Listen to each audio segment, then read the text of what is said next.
nag jaar haute cour de justice ba voilà dossier boobu dem na ba am ci li nga xam ne mooy liberté provisoire mais avant loolu sax dafa am benn interdiction de sortie du territoire bi nga xam ne dañ ko tegoon ci ndoddam ak cour suprême dogal bi mu jël mais interdiction de sortie du territoire Pape kan moo ko war a joxe. waaw loolu moom laaj bu am solo la kan moo ko war a joxe. ndax boo jàngatee xam nga justice moom dogal bu mu joxe rek day joxe li nga xamante ni moom mooy cëslaay maanaam. fan la sukkandiku ba joxe li nga xamante ni moom mooy dogal bii nii. boo xoolee bu dee ci kaw Mansour Faye information bi mujjee génn mooy lan mooy Cour suprême dafa daal di annuler interdiction de sortie bi nga xamante ni signifié woon na ko. ak yeneen yi ñu ciy wax yëpp mais man je parle d'une manière générale sur les principes généraux du droit je parle d'une manière générale. parce que quand même boo xoolee lu jëm ci wàllum interdiction de sortie pour man jot na Sénégal dépassé maanaam jafe-jafe wala coow yi ñu ciy am.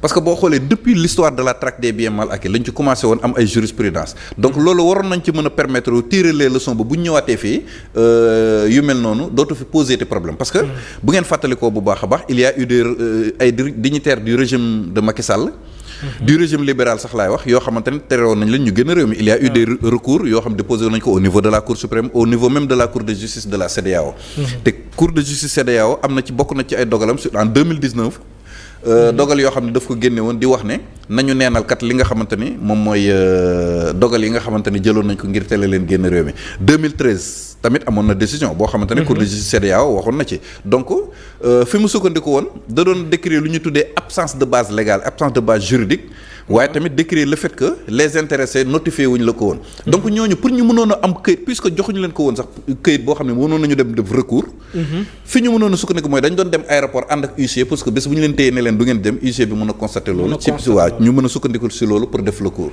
donc je pense que vraiment l'histoire de la traque des biens mal acquis bëri na ay leçons yoo xam ne waroon nañ ko si mën a jàngatee ba bu ñu ñëwee dans le cadre de la reddition des comptes coow lu mel nii du amati ndax yaa ngi fàttaliku Mansour Faye njëkkoon na def recours au niveau de la Cour suprême dafa ordonné woon à ce que ñu notifier ko mesure bi wala ñu teggi ko maanaam ñu notifier ko mesure bi kayit gi wax ko lan lañ ko ciy reproché buñ ko mënta def ñu teggi ko loolu moo doon recours bi donc loolu warul woon ndax xewoon na fi ci traque des biens mal acquis te waroon nañ ci tirer leçon mais tirer wuñ ci leçon ñëw nañu la même chose également répété wu fii boo gisee Cour suprême daal di jël dogal bi nga xamante ne def nañ ko ci wàllu googu noonu kon ça veut dire que am na ay taxawaay yu ñu waroon a respecté ca njëlbeen te defuñu ko donc loolu nag pour man ay leçons yu ñu war a tirer la parce que ay jurisprudence am nañ ci yoo xamante ne képp kuñ fi toppati rek dañuy respecter ba mu mët sëkk li nga xamante ne moom mooy say ak say yelleef parce que les droits de la défense sont sacrés. mais ci côté boobu dañuy faral di dégg ñu ne des fois tamit mën na nekk benn mesure administrative bu nga xam ne. voilà ministère de l'intérieur mën na ko jël te bu dee ci wàllum justice su ñuy wax benn juge moo ko war a décerner. waaw man dama ci waxtaan ak ñaari xam-xam yoo xam nit yoo xamante ne seen xam-xam dafa màcc ci wàllum yoon. kenn ki théoricien la kenn ki praticien boo ko déggee fii Sénégal mooy soit magistrat wala avocat wala yeneen ak yeneen. théoricien nag mooy ñi nga xam ne dañ koy jàngale ci université dama ci waxtaan ak ñaari ñoom en ce qui concerne interdiction de sortie kenn ki ne ma c'est une mesure bi nga xam ne qui peut être judiciaire ou administrative ministre de l'intérieur mën na koo jël judiciaire waa justice mën nañu koo décider benn juriste bi loolu la ma wax mais deuxième juriste bi daf ma ne bien que ñoom ñaar ñëpp mën nañ ko jël mais ministre de l'intérieur balaa moo koy jël il faut que justice décide ko pare juge bi yor dossier bi décide ko ba pare jox leen ko pour ñu exécuter ko dans ce cas nag ñoom ci lañ koy mën a mettre en branle am na juriste boo xamante ne moom loolu la ma wax donc nga gis ne kon les juristes sont divisés sur la question ci li nga xamante moom mooy interdiction de sortie mais toujours est-il que bu ñu sukkandikoo en tout cas ci jurisprudence Cour suprême boo xamante ne joxe nañ ko dans le cadre de la reddition des comptes mooy benn bu ñu ko jëlee dañ ko war a notifier ki nga xamante ne moom la concerné ñaareel bi également dañ koy ciy wax également yemoo ci notifier ko mais da nga koy wax lan nga koy toppee ak lan nga koy reprocher pour que moom bés bu defee bëggee def recours pour excès de pouvoir mu mën koo def au niveau de la Cour suprême au moins loolu jàngee nañ ko ci mais foofu tamit problème am na fa parce que dañuy gis que ñu ci bëri dañuy dem ba aéroport te la ñuy soog a xam ne dañoo am interdiction de sortie mooy absence de notification bi ma lay wax absence de notification bi affaire yu mel nii loolu laay wax ni saa yu ñu ko defaan ci yeneen nguur yi Cour suprême day wala bokk juridiction communautaire bi dafa daan joxe jurisprudence donc waroon nañu tirer la leçon ba parce que effectivement ni nga ko waxee ñu ci bëri ci aéroport lañ koy xamee alors que dès l'instant que dogal boobu jël nañ ko yow waroon nañ la ko notifier sax yow nga xam ko déjà sax à l'avance sooy def recours nga mën a def recours ak yu ni mel donc loolu laa ni jot na quand même l'administration conformé wu à li nga xamante ne moom mooy décision de justice yi. puisque avant dogal bu mujj bi dogal bi Cour suprême njëkk a joxe dafa ni woon nañ ko notifier interdiction de sortie bi buñ ko mënta def nañ ko teggee donc yaakaar naa ne loolu aussi war nañ ko respecter pour toutes les autres personnes poursuivies dans le cadre de la reddition des comptes ndax nit moom boo décider pour topp ko moom il faut respecter les droits de la défense parce que les droits de la défense sont sacrés. léegi donc la conséquence directe mooy kii di Mansour Faye fu ko neex dem li nga xam ne mooy autorités yi amatuñ droit téye ko. ah waaw mais ci côté boobu tamit également il faut émettre des réserves. Ah bon? ndax il faut émettre beaucoup de réserves. lu tax nga wax loolu. non ci kanam yi di ñëw di nga xam ci fan yi di ñëw di nga ci xam dara. ah non mais pas loolu faaw mu leer cela veut dire que donc am na yeneen dossier peut-être yuy ñëw contre ki nga xam ne mooy. Mansour Faye paaka kenn du ko jiitu ci mbaram. ah Cour suprême daal nee na. interdiction de sortie du territoire bi nañ ko teggi. te dossier boobu daf ci am liberté provisoire bien vrai que jeexagul. heure bu ko justice soxlaa da koy kii parce que moom liberté provisoire la am j'espère du contrôle judiciaire. waaw non moo enquête instruction bi dossier am kiiwagul. jeexagul mi ngi continuer ba léegi. loolu moo tax ma ne liberté provisoire la am du contrôle judiciaire peut-être su nekkoon contrôle mën nañ confisquer sa passeport. et puis même en matière de contrôle judiciaire la confiscation du passeport c'est pas automatique de c'est pas systématique de. c'est pas systématique. non c'est pas du tout systématique maanaam du ñuy nekk contrôle judiciaire yëpp la ñuy téye seen passeport parfois duñu la ko laaj sax. dans le cadre de la détenu jamono détenu politique yi. am na ñu bëri ñoo xamante ne journalistes yi ci amoon jafe-jafe ak yoon yëpp ba ñu tëjoon leen libéré leen ñoom ñoo seen contrôle judiciaire amul kenn kuñ ci confisqué woon sa passeport. contrôle judiciaire daal mooy chaque mois da ngay dem signer ji loolu moom day am moom mais passeport bi moom dafa am ñu koy def ak ñu ko dul def. ok c'est ciblé quoi. waaw c'est ciblé mais la confiscation du passeport en matière de contrôle judiciaire ce n'est ni automatique ni systématique loolu moom la pratique judiciaire au Sénégal l'a suffisamment démontré. ok mais ci wàll gi moom procureur mënu ci def dara.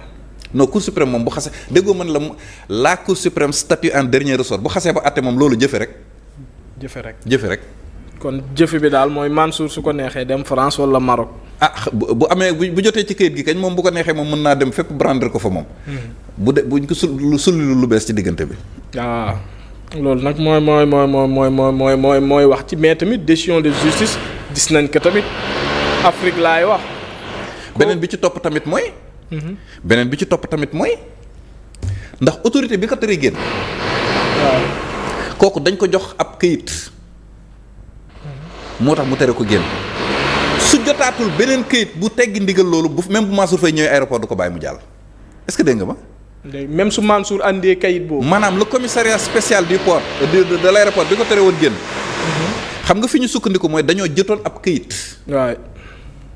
buy leen di jox ndigal kat ne ko diw mi buñ ko bàyyi mu génn parce que dañ koy topp ci nangam sangam. absolument. kooku su jotaatul beneen këyit buy teggi wax maanaam buy annuler première décision boobu noonu. même bu ñëwee du ko bàyyi mu jàll. même bu dee Mansour Faye ko andi il faut autorité yi jox ko. mais il faut que këyit bi mu joxoon il faut que mu jotaat une décision contraire. justice këyit la xam. donc ay wax rek taxul de bind nañ ci média yi ne Cour suprême wax nañ li rek bu ñëwee rek day jàll noonu ça ne se passe pas comme ça de. tant que joxaatuñ ko beneen këyit buy teggi wax ji bu ñëwee duñ ko bàyyi mu jàll de. waaw l'administration elle est écrite. ah on verra ce qui va se passer par la suite. da ngay njort dilatoire am ci. vu que yeneen dossiers ñu ngi ci dilatoire am ci. ba dossier boobu espérons que l'administration va se conformer à la décision de justice mais toujours est-il que la justice fonctionne sur la base de preuves. yoon kayit la xam. yoon kayit la xam.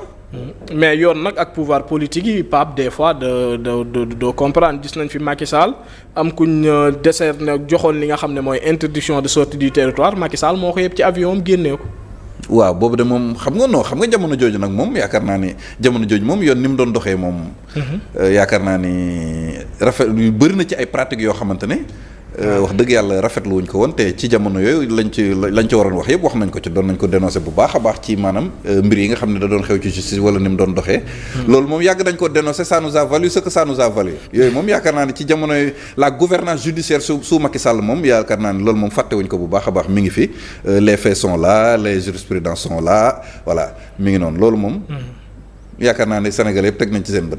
léegi ñu jeexal ci ki nga xam ne mooy voilà kii di Mansour Faye jégglu de ci dossier bi nga xam ne ñi ngi ko ci doon topp maa ngi lay wax sànq ne dafa am lii di liberté provisoire mais dossier boobu jeexagul c'est vrai que fournisseurs yi moom ñoom dañ leen a seetal ci li nga xam ne mooy dossier boobu mais dossier boobu fu mu toll Mansour Faye mën nañ dem ba li nga xam ne mooy juge bi wala boog enquête wanee ne dañ ko soxlawaat ñu yóbbuwaat ko fële ca prison wala dafay suñ demee ba war a dem ak li nga xam ne mooy audience publique dafay comparaître librement.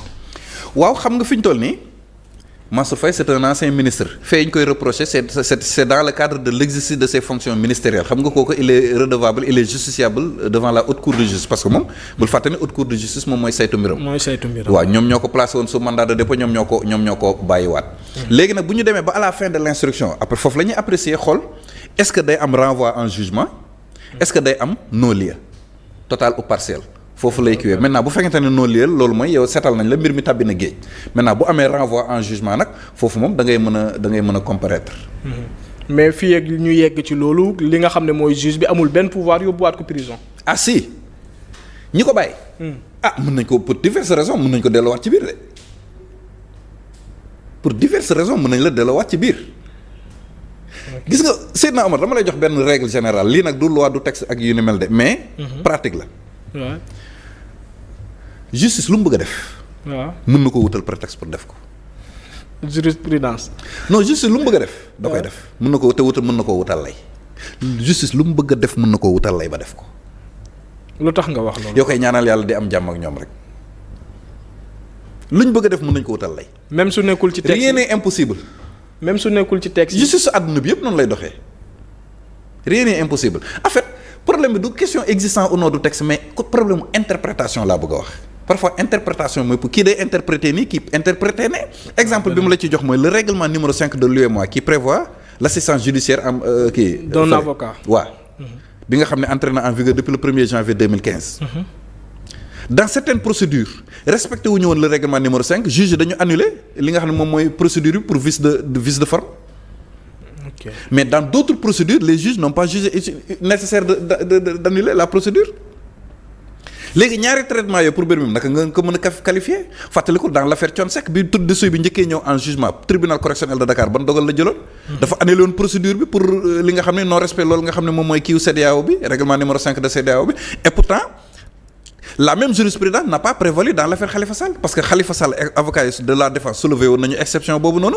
mais tu as vu ce qui s'est passé.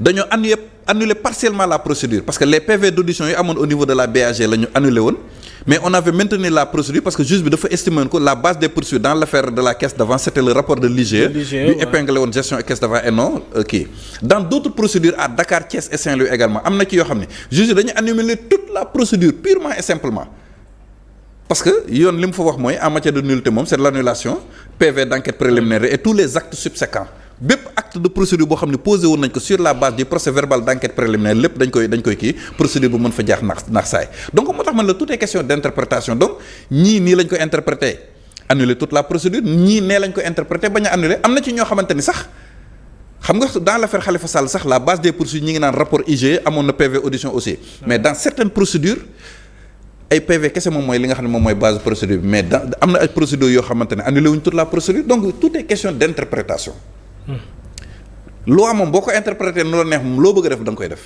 donc loolu mooy li nga xamante peut-être moo fi am maintenant pour loolu ça c'était une manière générale maintenant pour en revenir spécifiquement à l'affaire Mansour Faye juge yi nga xam ne ñoom ñoo yor dossier bi nga xam ni lañ ci xam ñeneen ñun xamuñu ko lañ ci yor kenn yoru ko après ñoom ñooy apprécier xool ndax par rapport ak tuuma yi par rapport ak ñoom bi ñu defee seen investigation judiciaire lan la ñu gis après ñoom ñooy apprécier xool est-ce que dañuy jël dogal pour yóbbu leen ñu àtte leen wala dañuy jël ab dogal boo xam ni kat daf leen di setal di leen wax ni daal tuuma yi moom dafa war a tàbbi géej après loolu yëpp ñoom ñooy xool lan mooy li nga xam ne moom mooy taxawaay bi ci gën ñu def ko. en tout cas léegi nii moom information bi mooy Cour suprême dafa teggi rek li nga xam ne mooy interdiction de sortie du territoire bi nga xam ne tegoon nañ ko ci ndodd ki nga xam ne mooy Mansour Faye ñu waxtaanee leneen muy wàllum Farba Ngom nag bi yoon dañuy ñëw ci li nga xam ne mooy affaire des téléphones parce que l'affaire 125 milliards moom tax moo ko jural li nga xam ne mooy prison ak levé bi nga xam ne levé woon nañ ko